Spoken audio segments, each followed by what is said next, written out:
It's Artifact 9, covering Standard 5.1, ISTE Criterion 16, accommodating for learner differences, and using technology to create, adapt, and personalize learning experiences that foster independent learning and accommodate learner differences and needs. For this particular assignment, I have several examples of different ways that I've accommodated for learners' needs. I use multimodal learning through Nearpod. Nearpod is known to be used to personalize and pace learning for specific concepts at a student-driven schedule where students can work at their own pace or be provided a lecture within the classroom with scaffolded quizzes and interactive displays, as well as data that's provided live time. This can also be used to create project-based learning opportunities. And how I used it in my class was for students to explore rhetorical modes in AP language. They were presented with a lecture via Nearpod, and I covered the various modes in detail through an interactive display. As students were encouraged to complete doodle notes or type on their computers, and students were quizzed at the end, data was reported, and students were either ready to move on or be assigned to other videos to readdress concepts. I also incorporated BubbleUS and Jamboard in my classroom. First, students were encouraged to use these to design concept maps of the rhetorical modes they learned in AP language. At the end of the lesson, we discussed and reflected on their current competency of the rhetorical modes using Jamboard on Google, which had students be able to interactively engage in silent discussion in a low-stakes formative assessment to demonstrate mastery and bridge gaps in learning.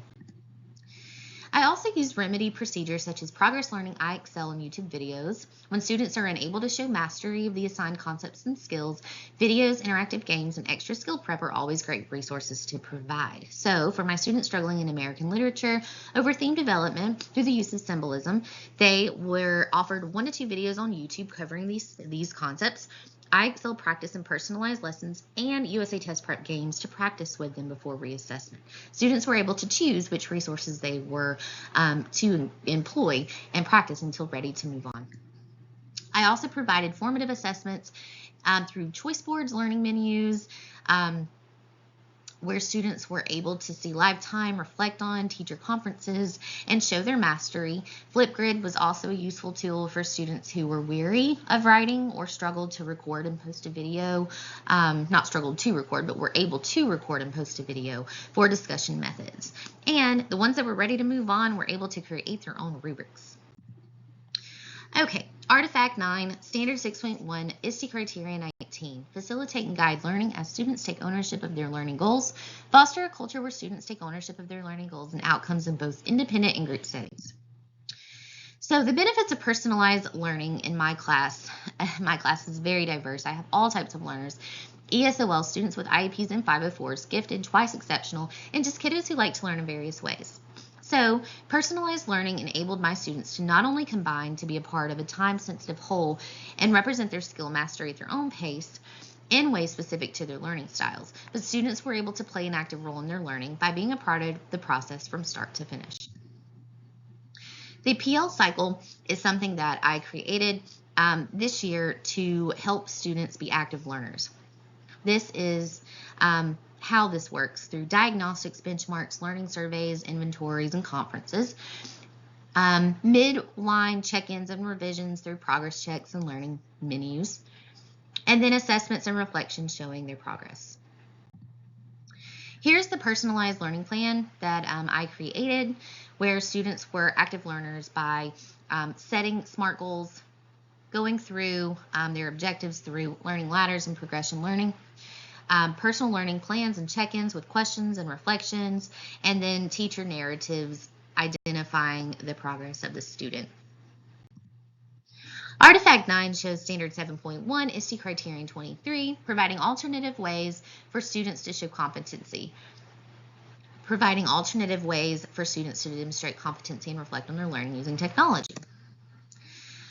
Okay, I created a student-driven project that focused on how themes from classic literature translate into our current societies, showing how authentic, timeless literature can be in 21st century classrooms. The project required students to identify 2 or more themes for their chosen text and collaborate with other students through discussion while highlighting how one of the themes translates in their current society. They were tasked to generate questions for a Socratic seminar to discuss the implication of each theme in their world, and then begin researching the concept and interviewing community members to compile information for a synthesis podcast episode. Multiple means of demonstration were able to help students have a decision in several things, including the classic text that they were able to read.